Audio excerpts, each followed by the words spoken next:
बनना बहुत ही दुर्लभ है। आसान नहीं है कि हम ऐसे लीडर मिल जाएंगे, क्योंकि लीडर ना बनने से पहले वो बहुत कुछ कहते हैं, बहुत कुछ बोलते हैं, लेकिन लीडर बनने के बाद वो उसी परिपाटी को फॉलो करते हैं। लेकिन आज मैं आपको विश्वास के साथ बताना चाहूंगा कि डुमरी विधायक जयराम महतो उन प्रोटोकॉल को बहुत दूर रखता है, उस परिपाटी को भी बहुत दूर रखता है। लीडर बनने से पहले जो हमने कहा था, लीडर बनने के बाद भी हमारा व्यवहार वही है, ये आपको पूरे विश्वास के साथ कहना चाहिए। कल ही रात को आपके सर्किट हाउस में हम आए, कल ही रात को आपके सर्किट हाउस में आए। अमूमन आप भी जानते हैं कि कोई अतिथि आते हैं, विशेषकर जो विधायक आईएएस आईपीएस तो सर्किट हाउस में ठहरते हैं, और सर्किट हाउस के जो कर्मचारी हैं उनको भी मालूम है कि दूसरे जिले के, दूसरे राज्य के विधायक आते हैं, तब उनको यहाँ ठहराते हैं। बेशक उन्होंने भी हमारे लिए वही इंतजाम किया था, लेकिन विधायक का एक प्रोटोकॉल होता है, मैंने बार बार कहा, एक प्रोटोकॉल, एक परिपाटी। उन्होंने हमारे लिए एक अलग कमरा लगाया था, बाकी 2 कमरे थे जिनमें हमारे बॉडीगार्ड रहते हैं, जिनमें हमारे साथ जो आए थे। तो हमने देखा, बोला अरे विधायक वाला प्रोटोकॉल जब हम फॉलो नहीं किए, 2 को बिछोना है इसी में दे दीजिए, हम 4-5 को यहीं सो जाएंगे। ये विधायक का परिपाटी नहीं होता है। और सारे विधायक आपने देखा होगा, सुना होगा, समझा होगा। फिर हमने अपने अंगरक्षकों को कहा कि बिठाई है, जरूरी जो भी है, बिस्तर एक है लेकिन जगह बहुत है, यहीं बिछाइए, क्योंकि हम जो विधायक की परिभाषा है, विधायक की जो परिपाटी है, इसे ही बदलने के लिए आए हैं। विधायक यानी एक तरह से जनता के लिए ईश्वर का अवतार। उसे कहना है कि ईश्वर का अवतार कोई मसीहा नहीं, वो आपका चुना हुआ, आपके वोट से चुना हुआ जनप्रतिनिधि है, वो आपका प्रतिनिधि है। इस बात को आभास दिलाने के लिए आए हैं। इसलिए हमने अपना जो जनता से मिलने का भी तरीका, हमसे बार बार कहते हैं कि सुबह 6 बजे 5 बजे आके हमारे घर के बाहर खड़ा होने कोई आवश्यकता नहीं है। आराम से खा पी के टंच होके 10 बजे आइए, हम आपके लिए सारे सुबह 10 बजे से लेकर रात 8 बजे तक बैठेंगे, जबकि आपकी समस्या को ना सुन ले। लीडर की परिभाषा को बदलने की आवश्यकता है इस राज्य में। लीडर माने एक देवतुल्य, लीडर यानी एक मसीहा, ऐसा लोगों के माइंडसेट में फिट कर दिया गया है। इसीलिए लोगों को हमसे तकलीफ होती है। बाकी सभी विधायकों को किसी से लहरे चाहे नहीं लहरे, हमसे खूब लहरता है कि परिपाटी को चेंज करने के लिए। आज बहुत सारे लोग कहते हैं कि नहीं, आप सिंपलिसिटी का दिखावा करते हैं, तो आप करके दिखा दीजिए। स्टैंडर्ड का दिखावा आप कर सकते हैं, सिंपलिसिटी करना आसान नहीं है। आप करके दिखा दें, किसी बाजार में जाके हाफ पैंट में खड़ा हो जाइए, खड़ा हो जाइए। हमने भी उस दौर को जिया है भाई, कि हमारे पास कपड़ा नहीं होता था तो अपने दोस्त से उधार लेते थे इंप्रेस करने के लिए कि जाएंगे थोड़ा वीआईपी बन के। आप वीआईपी पना को दिखावा में ला सकते हैं, आप स्टैंडर्ड लाइफ को दिखावा में ला सकते हैं। आप स्टैंडर्ड हो के सिंपलिसिटी आसान नहीं है, स्टैंडर्ड हो के सिंपलिसिटी करना आसान नहीं है, तो कर दीजिएगा।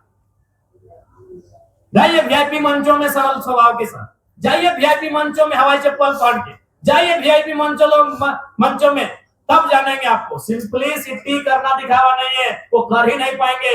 आज उस दौर में हम जी रहे हैं कि हमारे पास अगर 4 चक्का नहीं है और किसी को इम्प्रेस करना है तो भाड़ा में लेके जाएंगे इम्प्रेस करने के लिए। हम उस दौर में जी रहे हैं। आपके पास है और पैदल जाएंगे, ये आसान नहीं है करना। तो लोग, इसीलिए बाकी लोगों को खलना यही है। और हमने भी ठाना है कि इस राज्य में तो कम से कम इस व्यवहार को बदलेंगे। और अभी तक जो हमारा प्रयास रहा है, हमने किया है। बस इस प्रयास को 4 चांद लगे, आपका आशीर्वाद लगे, आपका आशीर्वाद मिले, और इस राज्य को, क्योंकि आप भी इस बात को मानिए, आज अगर किसी के पास समस्या होती है आसपास के क्षेत्रों में, निसंदेह वो सबसे पहले अपने विधायक को याद करता है, लेकिन उसके बाद अगर वो किसी को याद करता है तो सीधा डुमरी विधानसभा को याद करता है कि हम वहां जाके वो जानते हैं। और हम भी मानते हैं कि सारी समस्याओं का हम समाधान नहीं करेंगे, लेकिन उनको इतना विश्वास है कि वो शख्स जब उसके पास जाएंगे हमारी समस्या को कम से कम बैठ के सुनेगा। पर आपको ये बताना चाहेंगे, आप और भी विधायकों से मिलने जाइए, और भी विधायकों के जनता दरबार में जाइए। जब जनता उनके पास समस्या लेकर जाती है तो कैसा टेकल करते हैं, और आप हमारे पास आइए। अरे हम तो सीओ के तर्ज पे महामहिम को फोन लगाते हैं जनता दरबार से। आज धनबाद के कार्यक्रम में महामहिम ने मेरा जब नाम लिया तो उसमें बहुतों के पेट में दर्द हुआ है, लेकिन कारण है महामहिम देख रहे हैं कि लड़का जब भी होता है हर दूसरा दिन हमको टेलीफोन घुमाता है कि महामहिम ये समस्या है। जनता दरबार में बैठकर हम चीफ सेक्रेटरी को ही फोन लगाते हैं, बाकी विधायक के पास जाइए, अगर वो सीओ वीडियो को फोन करने बोलेगा सुपर वाला ठीक देख लेंगे, हम देख लेंगे, बोलते हैं मंगरा देख लियो रे, बुधना देख लियो। मैक्सिमम हम लोग भी सब अपने विधायक बनने से पहले विधायक के घर का चक्कर हम लोग भी काटते हैं। अगर विधायक मिल गए तो सौभाग्य, सुबह उठ के गए 7-8 बजे और विधायक अगर अपना घर में चाय पीते मिल गए तो सौभाग्य, उनके बगल में खड़े हो गए तो और बड़ा सौभाग्य, और बात होकर समस्या सुन लिए तो बहुत बड़ा बात है। विधायक नहीं बनने से पहले हम लोगों ने भी विधायकों के चक्कर काटे हैं। आप भी जानते हैं विधायक के घर जाने से पहले 3 दिन पहले तैयारी होता था कि विधायक के यहाँ जाना है, लेकिन आज जहां जनता है वहीं जनता दरबार है। सड़क पर मिल गए तो वहीं किनारे गमछी बिछा के बैठ लिए। डीसी को फोन लगाना है डीसी को लगाइए, आईएएस को लगाना है, आईपीएस को लगाना है, डायरेक्टर को लगाना है, सेक्रेटरी को लगाना है, जिस लेवल का है हम अपना अटेम्प्ट जरूर देते हैं। हम ये नहीं कर रहे हैं कि सारी समस्याओं का हम समाधान कर देते हैं, लेकिन अपना अटेम्प्ट एक विधायक की हैसियत से, एक एमएलए की हैसियत से हम जरूर देते हैं। इसलिए चूंकि मेरा मानना है कि जिन उम्मीदों के साथ झारखंड राज्य बना है उन उम्मीदों के में आज भी झारखंड बहुत पीछे है। और सबसे बड़ा दुर्भाग्य इस राज्य का यह है कि जब हमारे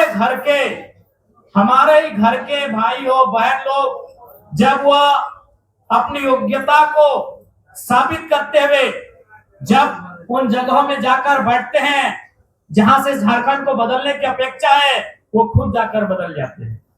आज वीडियो कौन है? कोई झारखंड का ही बेटा होगा। थाना प्रभारी कौन है? शायद कोई झारखंड का बेटा या बेटी होगी। अधिकांश डीएसपी कौन है? शायद झारखंड का ही बेटा या बेटी होंगी, लेकिन फिर भी बालू लूट रहा है, फिर भी कोयला लूट रहा है। सबसे बड़ा तकलीफ इसी बात का है कि झारखंड के लोग झारखंड को लूटने में सहयोग कर रहे हैं। सबसे बड़ा तकलीफ और दुख इसी बात का है कि झारखंड के लोग झारखंड को लूटने में सहयोग कर रहे हैं। 1970 का दौर कुछ और था, 1980 का दौर कुछ और था। वहां सिपाही भी झारखंड का बड़ी मुश्किल से मिलता था। बीडीओ सीओ दरोगा तो दूर की बात, डीएसपी तो आसमान की बात। वहां सिपाही, वहां हवलदार, जमादार झारखंडी लोग मिलता था। तब शिकायत हो सकती है कि भाई झारखंड लूट रहा है। चूंकि थाना प्रभारी हमारा नहीं है, बीडीओ बाबू हमारा नहीं है, सीओ हमारा नहीं है, डीएसपी हमारा नहीं है, झारखंड लूट रहा है। लेकिन 2025 में तस्वीर बदल चुकी है। अधिकांश युवा युवतियां झारखंड के ही बीडीओ बड़ा बाबू सीओ के पोस्ट पर है, फिर भी झारखंड लूट रहा है। ये सबसे बड़ा तकलीफ का बात इसलिए लूट रहा है क्योंकि सरकार का अपनी व्यवस्था पर नियंत्रण नहीं है। एक दिन एक एसपी से हम बैठे तो सीधे बोले, विधायक जी ऐसे बातचीत हुआ तो उन्होंने बताया कि हम 2007 के मैट्रिक है। तो हमने कहा कि हम भी 2009 के मैट्रिक है। तो बोला हम लोग तो भाई एक ही उम्र के हैं, आप एमएलए बन गए, हम एसपी बन गए, लेकिन ईमानदारी से कहें, भले जनता को लगे आप हम लोग को धमकाइए, कुछ हो बोलिए, लेकिन हम लोग को फाइल रांची से आता है। कसम से हम अपना जिला में भी निर्णय नहीं ले पाते। जिला में निर्णय का मतलब था थाना प्रभारी का इस थाना से दूसरे थाना में शिफ्ट करना। ये एसपी के हाथ में नहीं है। झारखंड में एसपी की जुबानी है कि हमको कोई मंत्री का चिट्ठी आ जाता है कि आपके टेबल में फाइल भेज दी है, बस आपको साइन करना है।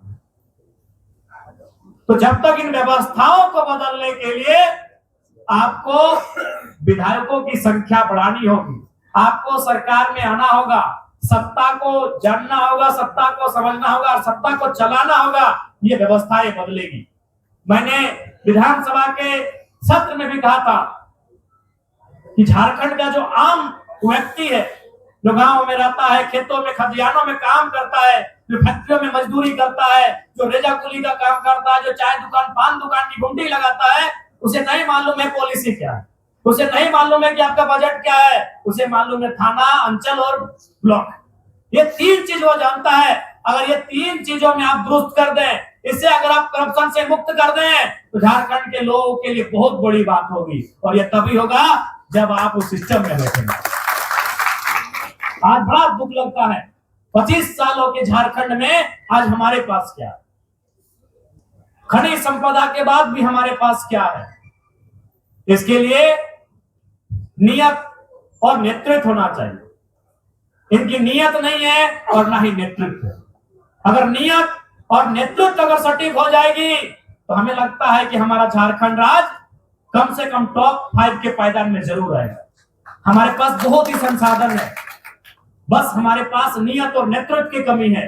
इसलिए आपसे अनुरोध है, आप सभी से आग्रह है कि आने वाले चुनाव में कम से कम युवाओं को नेतृत्व का ऐसा अवसर दे कि अपनी काबिलियत से, अपने सामर्थ्य से इस राज्य को बदलने का हुनर रखे।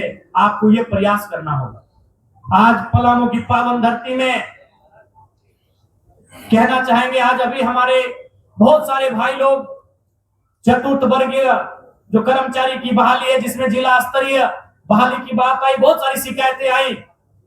आज मैं उनको स्पष्ट कहना चाहूंगा, निसंदेह आपके जो पत्र ज्ञापन के माध्यम से हमें प्राप्त हुए हैं, निसंदेह उस पर हम लोग का जो भी प्रयास बनेगा, चाहे वो जिला स्तरीय प्रयास होगा या राज्य स्तरीय प्रयास होगा, उस पर हम लोग कमी नहीं रखेंगे। और आज छोटे से 6 महीने के कार्यकाल में हम लोगों ने करके दिखाया है। चाहे जेपीएससी के चेयरमैन नियुक्ति का मामला हो, सदन में हमने सवाल उठाया, 1 सप्ताह में चेयरमैन को नियुक्त किया गया। पलामू के बहुत सारे भाई जेपीएससी का जो ये रिजल्ट प्रकाशन के मामले को लेकर आंदोलन कर रहे थे, जिनमें विशेषकर पलामू प्रमंडल के भाइयों की भागीदारी कुछ ज्यादा थी, वो आमरण अनशन पर बैठे थे। उस अनशन को मैंने जाकर तोड़ा, उनसे कहा कि यही रीत है कि युद्ध करिए, फिर आराम करिए, फिर खा पी के टाइट होकर युद्ध करिए।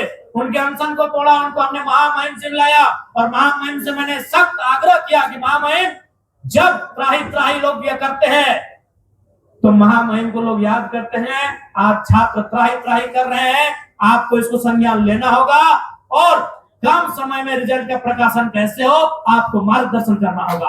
और वो हमारा ही प्रयास था कि हमें लगता है कि महामहिम के उनसे मिलने के शायद 3 दिन के बाद ही जो रिजल्ट 11 महीना से पेंडिंग था, उस रिजल्ट का प्रकाशन किया जाता। तो ऐसा नहीं है, हम एक विधायक होने के बाद भी क्षमता से बढ़कर हमने प्रयास किया है।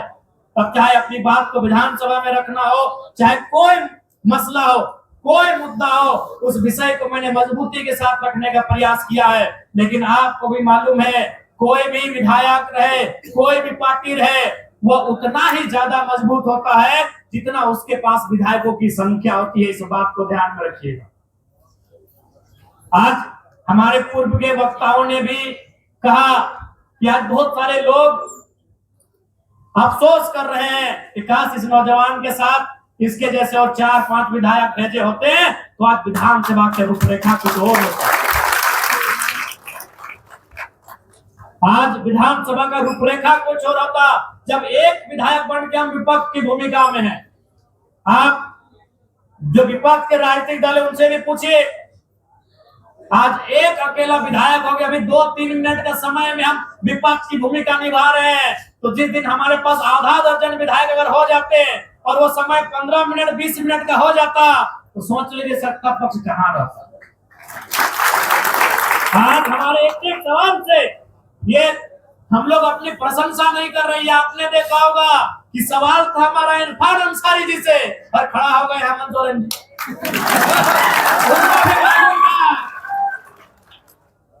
इरफान जी पता नहीं कहीं गज बजा ना जाए, टाइगर कहीं को फंसा लेना अपने जाल में, देखे कि नहीं आपने? सिंपल सा सवाल था, किसानों के मसले पर एकदम सीधा सवाल था। इरफान अंसारी जी 2-3 लाइन बोले जयराम जी बताइए, समझ नहीं पा रहे। बोले गजब कर रहे, आपको समझ में नहीं आ रहा, सिंपल सवाल पूछ रहे।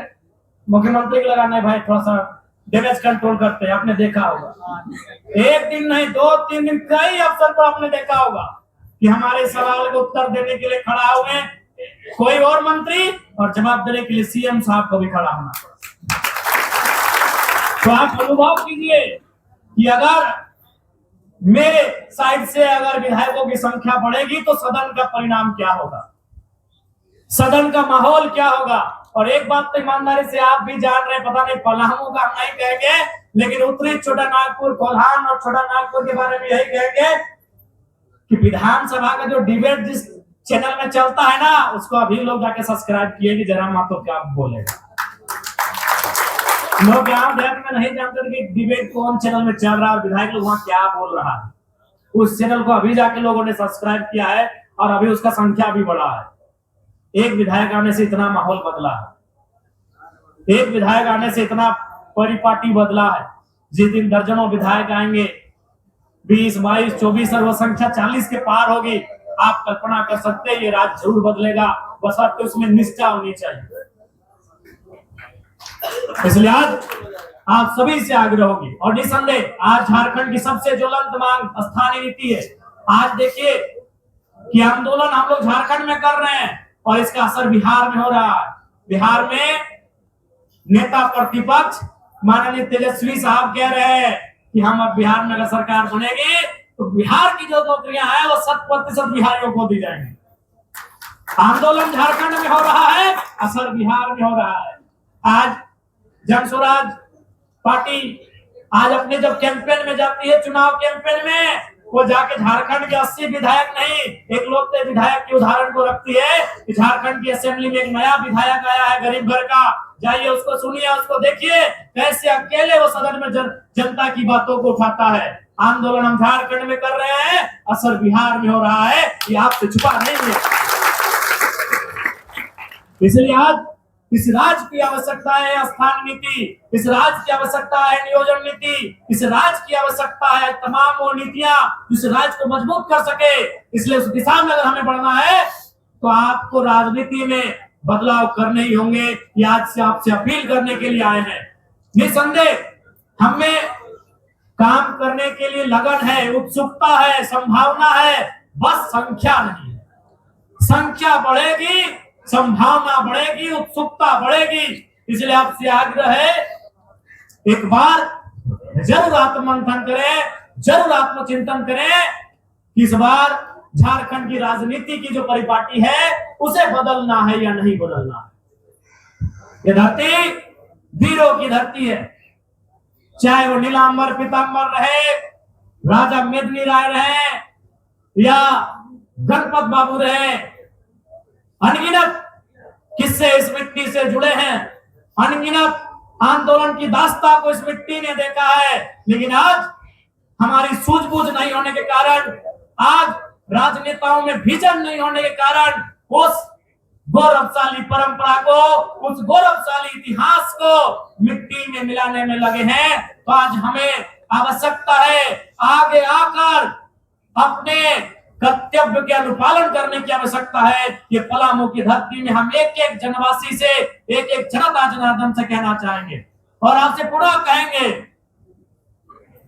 ऐसा नहीं है आप जेएलकेएम पार्टी को लेकर, आप जयराम महतो के नेतृत्व को लेकर फैसला करने में भी 4 साल समय है।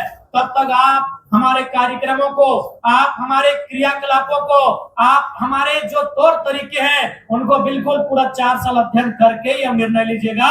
जल्दबाजी में कोई निर्णय मत लीजिए। हम लोग थोपा हुआ लीडर बनने नहीं आए हैं, हम लोग जबरन आपसे वोट मांगने या राजनीति करने नहीं आए हैं। आपको समय दे रहे हैं कि आप समय ले, आप अपने मस्तिष्क का उपयोग करें, क्योंकि हम अभी शादी ब्याह 2-4 को बचले हैं। 3 महीना से हम लोग लड़का लड़की देख रहे हैं। मौसा अलग गए हैं, मामा अलग गए हैं, फूफा अलग गए हैं, जीजाजी अलग गए हैं। जब अपना बेटा या बेटी का विवाह करना है उसके लिए हम इतना समय ले रहे हैं, तो अपने राज्य की बागडोर किसी को देना है तो उसके लिए भी समय लेने की आवश्यकता है। उसके लिए भी आपको सोचने की आवश्यकता है। आप सोचिए, जिसको भी देना है, जिसके भी हाथों में नेतृत्व देना है, आपको सोचने की आवश्यकता है। आज माननीय हेमंत सोरेन जी के नेतृत्व में जो सरकार चल रही है, आपको भी मालूम है एक परिवार की सरकार चल रही है। चूंकि उनकी अर्धांगिनी एक स्त्री है, इसीलिए हम टिप्पणी विशेष नहीं करेंगे। चूंकि मेरा एक मर्यादा है, हम स्त्री चाहे वो विधायक सांसद, हम विशेष टिप्पणी विशेष करती की आलोचना नहीं करते हैं। लेकिन कुछ सच्चाई आप भी देखे होंगे, कुछ चीजें आप भी देखे होंगे जो प्रोटोकॉल के अनुसार नहीं है। आप बहुत सारे कार्यक्रम देखे होंगे, बहुत सारी तस्वीरें आपके सामने आई होंगी कि महामहिम बैठे हैं, बगल में मुख्यमंत्री बैठे हैं, बगल में उनकी अर्धांगिनी बैठी है। मैं उन पर टिप्पणी नहीं कर रहा हूं, लेकिन प्रोटोकॉल और मर्यादा के हिसाब से उचित नहीं, चूंकि एक विधायक है और जो बाकी विधायकों का सम्मान है वो सम्मान उनको भी मिलना चाहिए। लेकिन बिल्कुल उसके दूरे हटके राजतंत्र जैसा परिदृश्य देखने को मिलता है। ये तस्वीरों में आपने देखा, महामहिम के बगल में माननीय मुख्यमंत्री बैठ सकते हैं, माननीय स्पीकर भी बैठ सकते हैं, ये प्रोटोकॉल है। लेकिन गांधी विधायिका अगर बैठ रही है तो वो लोकतंत्र का नहीं, राजतंत्र का प्रतीक है। मैं ये तो आपको समझ में आनी चाहिए। एक परिवार के अलावा कोई विशेष ना उन्नति हो रहा है, ना उत्थान हो रहा है। आज आदिवासी सरकार कहने वाले, आदिवासी तो लगातार सड़कों पे है, आदिवासी समूह लगातार सड़कों पे है। चूंकि बेशक उनको विरासत में राजगद्दी माननीय महोदय को मिल गया है, लेकिन विजन कहां से लेके आएंगे? विजन वो कहां से लेके आएंगे? उसमें भारी कमी रही। राजगद्दी तो उनको मिल गई, चूंकि निसंदेह उनके पिताजी आंदोलनकारी है, सर्वसहमति से आंदोलनकारी है, उसमें कोई दो राय नहीं है। लेकिन उनको तो विरासत में मिला, विरासत में गद्दी तो साहब जी को मिल गई। लेकिन इस राज को गति से कैसे बढ़ाना है वो आपके सामने है। एक भी परीक्षा का परिणाम इस राज्य में बिना किसी विवाद के प्रकाशित ही नहीं होता। एक भी नियुक्ति इस राज्य में बिना किसी विवाद के दिया ही नहीं जाता। जब लहू बहाने का समय आया, जब इस राज को गढ़ने का समय आया, जिस राज को अलग करने का समय आया, तो झारखंड के लोगों ने आंदोलन किया, झारखंड के लोगों ने अपने सर कटवा लिए, झारखंड के लोगों ने अपने बच्चों को यतीम होने तक छोड़ दिया कि तुम्हारे कुछ हो जाए, इस राज को बनाना है। लेकिन जब राज मिल गया तो फिर उन्हीं के हाथों में सत्ता की चाबी। बस केवल नक्शे से काटकर हमने बिहार का एक हिस्सा लिया है, उसे संवैधानिक रूप से बिहार राज्य पुनर्गठन अधिनियम के तहत एक नया नाम झारखंड दिया है। लेकिन ये कड़वी सच्चाई है कि चलाने वाले वही लोग हैं जो झारखंड राज्य देना नहीं चाहते। सबसे कड़वी सच्चाई यही है। चाहे किसी की सरकार आए, एनडीए के नेतृत्व में सरकार आई, पीछे से, पर्दे के पीछे से चलाने वाले लोग वही रहे। और जब आज इंडिया यानी जेएमएम के नेतृत्व से सरकार में आई है, पर्दे के पीछे से चलाने वाले वही लोग हैं जो झारखंड राज्य नहीं देना चाहते थे। आज इनको ये समझना चाहिए। लेकिन वो कहते हैं ना कि सत्ता का नशा है, कि सत्ता के नशे में उनको आभास ही नहीं हो रहा है कि राज्य को बैकडोर से चला कौन रहे हैं। इस राज को जिस दिन इस राज का बेटा फ्रंट से आकर, बैक से आकर मिलकर चलाएगा, ये राज्य बेहतर होगा। मुझे किसी अन्य राज्य से कोई शिकवा गिला नहीं है, मुझे किसी राज्य के व्यक्ति से, अफसर से कोई शिकायत नहीं है। हम बस यही चाहते हैं कि हमारे लोगों का जो सम्मान आप अपने राज्य में देते हैं, वही सम्मान की अपेक्षा आप हमसे रखें। महाराष्ट्र में आप हमको जिस प्रकार की नौकरियां देते हैं, आप वही अपेक्षा हमसे रखें। बिहार में आप जिस प्रकार की नियुक्ति हमारी लेते हैं, वही अपेक्षा आप हमसे रखें। आप हमारा सम्मान बाकी पूरे भारत देश में, अन्य प्रदेशों में, जहां जिस राज्य में जैसा है, आप हमसे वही अपेक्षा रखें। हमारे लोग जब यहां से महाराष्ट्र जाएंगे तो रेजा कुली का काम करेंगे तो चलेगा कि भाई आप झारखंड से आए तो आपको यही काम देंगे। हमारे लोग जब गुजरात जाएंगे तो कपड़े की दुकान में मजदूरी का काम करेंगे, तब आपको ठीक है कि आप झारखंड से आए, आपको यही काम करना चाहिए। हमारे यही लोग जब आपके केरल और तमिलनाडु की मछली फैक्ट्री में मछली का काम करेंगे मजदूर के रूप में, तब आपको ठीक लगता है कि आप भाई दूसरे राज्य से आए तो आपको यही काम करना चाहिए। तो फिर हमारे राज्य में आपकी मनमानी क्या चलेगी? हमारे राज्य में आप कहे भाई स्थापित होंगे, हमारे राज्य में जब आप आएंगे तो आप मैनेजर की बात करेंगे, आप हमारे राज्य में आएंगे तो कॉन्ट्रैक्टर की बात करेंगे, आप हमारे राज्य में आएंगे तब एजेंसी की बात करेंगे। ये सौतेला व्यवहार इस राज्य के साथ नहीं होना चाहिए। यह सबसे बड़ा हमारा दुर्भाग्य है। सबसे बड़ा हमारा दुर्भाग्य यही है कि हमारे राज्य के साथ सौतेला व्यवहार होता है।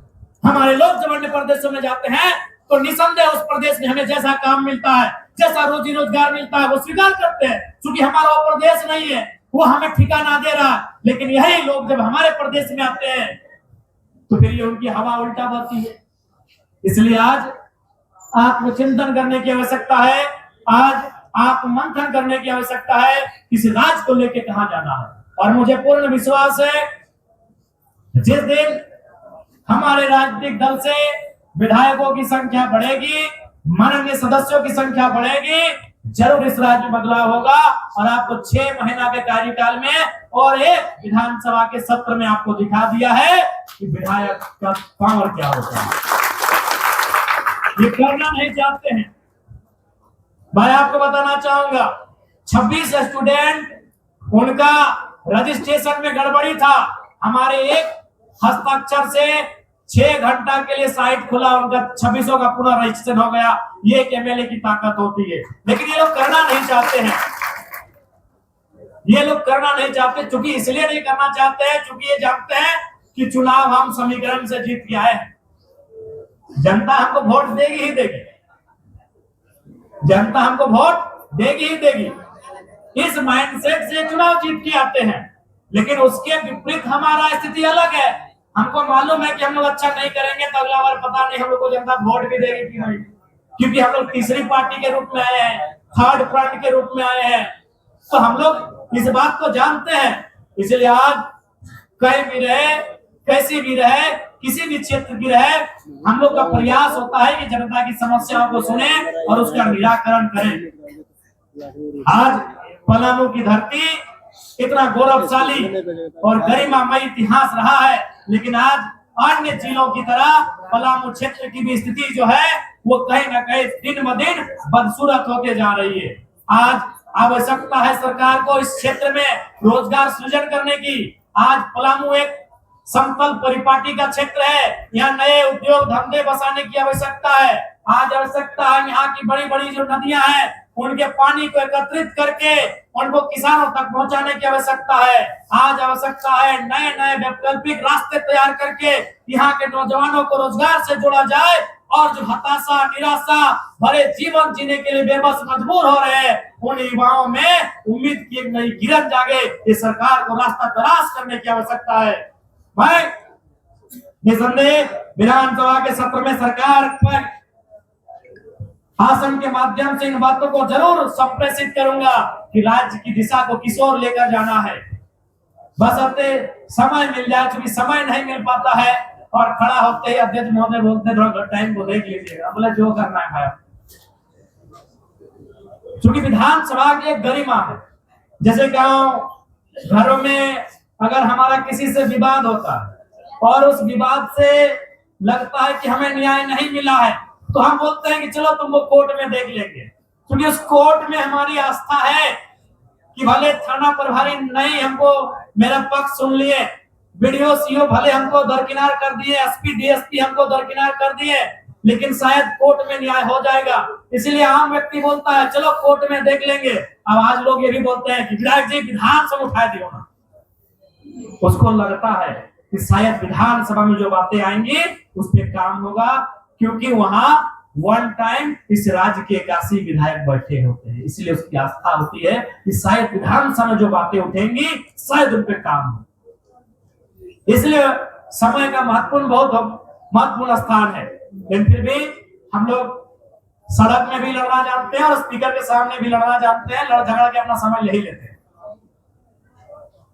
कभी कभी बीच में 2-3 मंत्री खड़ा होकर डिस्टर्ब करने के लिए आते हैं, उनको भी हिसाब किताब करिए देते हैं। हाँ नहीं मतलब मालूम है, ये बोलेगा तो सटीक बोलेगा, बाकी आपको ही मालूम है राजनीति का भी नियम क्या है कि फुटबॉल के बार आप गोल कीजिए पर हम करेंगे। आपको तीसरा आके खड़ा होगा तो दिक्कत। आप किसी भी क्षेत्र में जाइए जहां हम लोग को वोट आया ज्यादा, अगर जेएमएम जीता है उसको बीजेपी से शिकायत नहीं है, जेएमएम को कंट्रोल करना है। तीसरा फ्रंट एक नया राजनीतिक स्तर कोई भी मतलब चाह ही नहीं रहा। अगर वहां बीजेपी जीता है तो उसको जेएमएम से तकलीफ नहीं है, उसको जेल के अंदर तकलीफ। अगर वहां जेएमएम जीता है तो उसको बीजेपी से तकलीफ नहीं है, उसको जेल के अंदर तकलीफ। क्यों? ये परिपाटी से हटकर आया है, ये व्यवस्था से हटकर आया है, ये बगावत लेके आया है, ये विद्रोह लेके आया है। ये बातें उनको पच नहीं रही है, तो इसलिए अब ये जनता को तय करना है, जनता को तय करना है, क्योंकि ये जनता का देश है। ये जनता को, जनता के लिए, जनता के द्वारा, ये हमारा संविधान है, हमारा कानून है, हमारी व्यवस्था है, इसलिए अब ये जनता को तय करना है। अब ये पलामू प्रमंडल रहे, बाकी अन्य 4 प्रमंडल रहे, कोल्हान, संथाल परगना, उत्तरी छोटा नागपुर या दक्षिणी छोटा नागपुर। अब ये इस राज्य के राज्यवासियों को तय करना है कि आप इस राज्य को किस दिशा में लेकर जाना चाहते हैं। बाकी पूरा, चूंकि समय बारिश का है, ज्यादा समय हम नहीं लेंगे। निसंदेह हम लोग जो विचार अपना रखने के लिए आए हैं, और पलामू के लोग बहुत समझदार हैं, चीजों को बहुत करीब से समझते हैं। आप परखने में माहिर है, आप समझने में माहिर है, आपको समझ में आ रहा है कि करना क्या चाहिए और ना करना चाहिए क्या, यह आपको भली भांति समझ में आ रहा है। तो बस आज आप के बीच ये कह के जा रहे हैं कि एक प्रण लेकर हम लोग निकले हैं, उत्साह के साथ निकले हैं, ऊर्जा के साथ निकले हैं कि महापुरुषों के बलिदान से बने हुए इस झारखंड राज्य की दिशा और दशा को बदलने के लिए संघर्ष करेंगे, प्रयास करेंगे। बस इसमें आप सबों का अगर मुहर लग जाए, आपका मताधिकार का उपयोग हो जाए, तो निसंदेह ये राज्य बेहतर दिशा और दशा की ओर बढ़ेगा, ये आपको स्पष्ट कहना चाहेंगे। और निसंदेह आपको ये भी कहना चाहेंगे कि आपके मुद्दे, आपकी समस्या, चाहे सड़क हो या सदन हो, हम लोग मुखरता के साथ आपके मुद्दों के साथ बैठकर खड़े रहेंगे।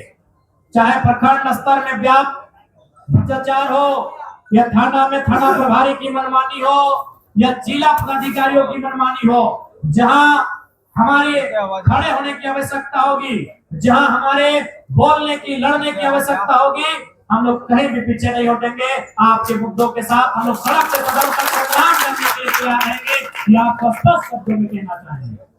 और आज इस सड़क से सदन का संघर्ष है, इस राज्य में एक विधायक वाली पार्टी को लोग इतना तरहीज दे रहे हैं, ये हमारे संघर्ष का ही परिणाम है। और निसंदेह हम लोग अपने संघर्ष के परिणाम, संघर्ष पर से कभी पीछे नहीं हटेंगे। अगर हटने का होता तो हम लोग लोकसभा चुनाव से पहले बहुत सारी चीजें ऐसे आई जिनसे हम लोग समझौता कर लिया होते हैं, लेकिन आज हम लोग का अध्याय यही है कि झारखंड की जो विषय वस्तु है उनको बदला कैसे जाए। और आपसे भी यही आग्रह करेंगे, पलामू की पावन धरती में पलाश, लहर, महुआ, पलामू की धरती में आपसे भी यही आग्रह करेंगे कि राजनीतिक सुचिता के साथ इस राज्य को बदलने में अपना भरपूर सहयोग करेंगे।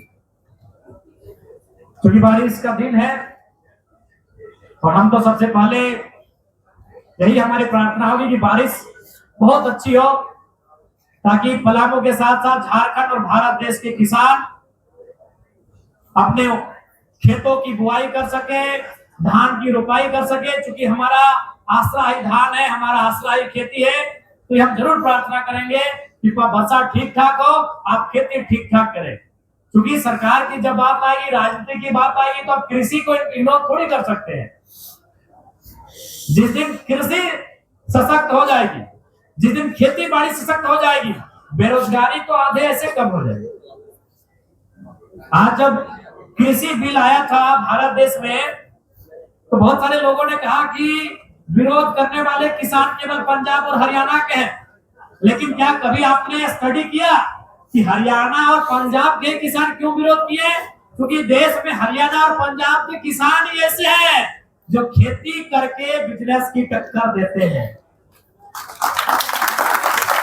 हरियाणा और पंजाब के किसान ही ऐसे हैं जो खेती के माध्यम से बिजनेस को टक्कर देते हैं। ईमानदारी से बोलिए, हम भी किसान घर दिया पुता लगे खेती के लिए की कर रहा 6 महीना। हम लोग खेती जिंदा रहने के लिए करते हैं, हम लोग खेती अपने परिवार का पेट भरने के लिए करते हैं। इसीलिए उस आंदोलन में हरियाणा और पंजाब के किसान थे, क्योंकि वो खेती करके मर्सिडीज खरीद सकते हैं, वो खेती करके स्कॉर्पियो खरीद सकते हैं, वो खेती करके घर बना सकते हैं। हम लोग खेती करके ना गाड़ी खरीद सकते हैं, ना खेती करके हम लोग घर बना सकते हैं, ना खेती करके बच्चा को पढ़ा सकते हैं। हम लोग खेती करके केवल पेट भर सकते हैं। इसीलिए आवश्यकता भी है कि झारखंड की खेती की जो सिस्टम है, झारखंड की जो कृषि पद्धति है, उसको भी बदलने की है, ताकि झारखंड के भी किसान खेती करके उद्योग का मुकाबला कर पाए, झारखंड के किसान व्यापार का मुकाबला कर पाए खेती करके। इसके लिए भी आवश्यकता है कि किसानों को उन्नत बनाने की दिशा में सरकार को चिंतन करने की आवश्यकता है, और राज्य के किसानों को भी चिंतन करने की आवश्यकता है कि खेती से हमें मिल क्या रहा।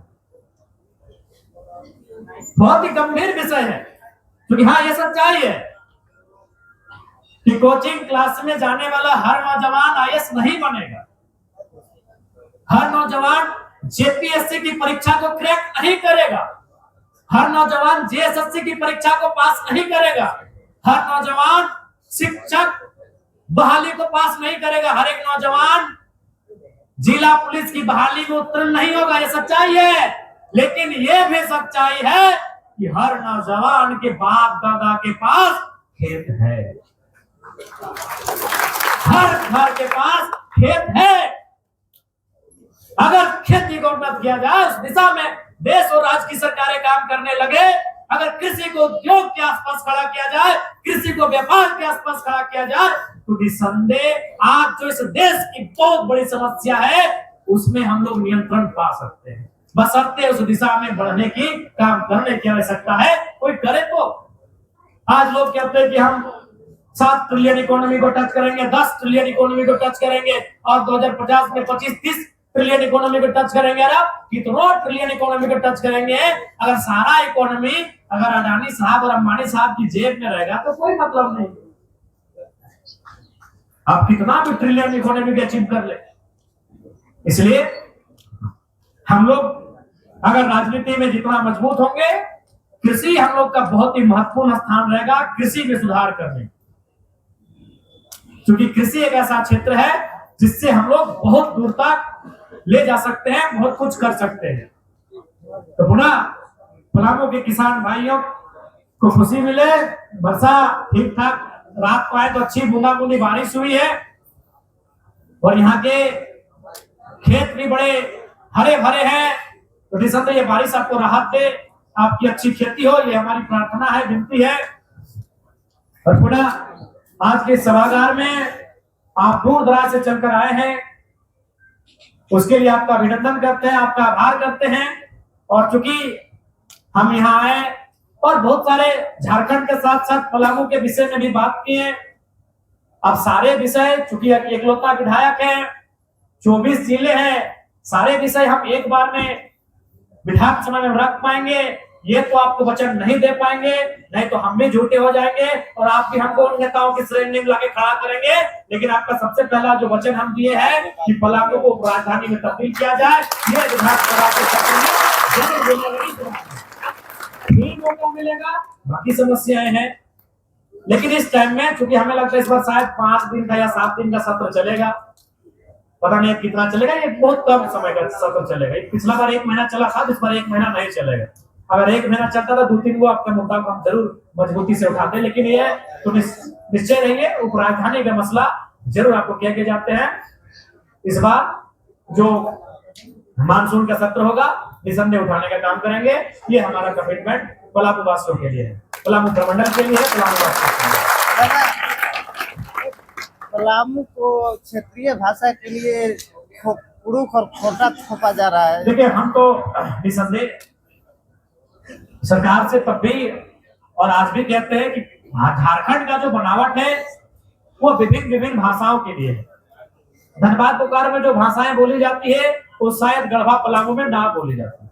गढ़वा पलामू में जो भाषाएं बोली जाती है वो शायद गिरिडीह देवघर में ना बोली जाती हो। तो इसलिए आज तमाम लोकतंत्र के मीडिया हाउस बैठे, आपके माध्यम से मैं सरकार को, क्योंकि मैं सरकार का ही अंग हूँ, अंग नहीं मैंने सरकार, क्योंकि हम भी विधानसभा के सदस्य हैं, मैं सरकार को ये संदेश देना चाहूंगा कि भाषा विद का गठन किया जाए, जिलावार आप भाषा का सर्वे करें, अगर जिला भी कम पड़ रहा है तो आप जाके प्रखंड में सर्वे करें, और झारखंड के मूलवासी जो इस भूभाग के ओरिजिनल लोग हैं वो किस भाषा में बात करते हैं, किस भाषा को समझते हैं, आप प्रखंड वाइज जाके सर्वे करें, और जो नियुक्तियां आएंगी चाहे वो झारखंड संबंधित जेटेक हो या जेएसएससी हो या झारखंड की जो भी नौकरी आएंगी उनमें उन भाषाओं को उनके प्रखंड और जिला के आधार पे आप मान्यता दें, ये सरकार करेगी।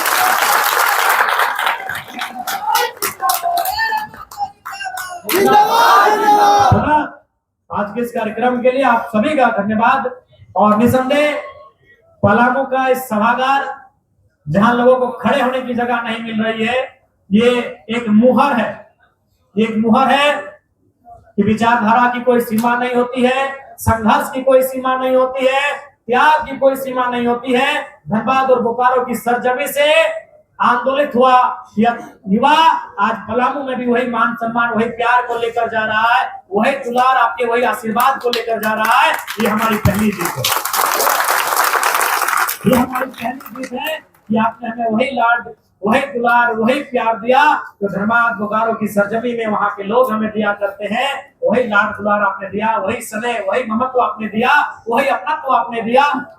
इसके लिए आपका तहे दिल से आभार। और निसंदेह आपकी जो भी समस्याएं हैं अपने क्षमता के अनुसार, क्योंकि हम जादू की छड़ी लेकर नहीं आए हैं जो आपको ये कह के जाएंगे कि हम घुमा देंगे और सब ठीक हो जाएगा। आपकी जो भी समस्याएं जिनमें हम सक्षम होंगे उनको जरूर आप अपने स्तर के माध्यम से समाधान करने का प्रयास करेंगे।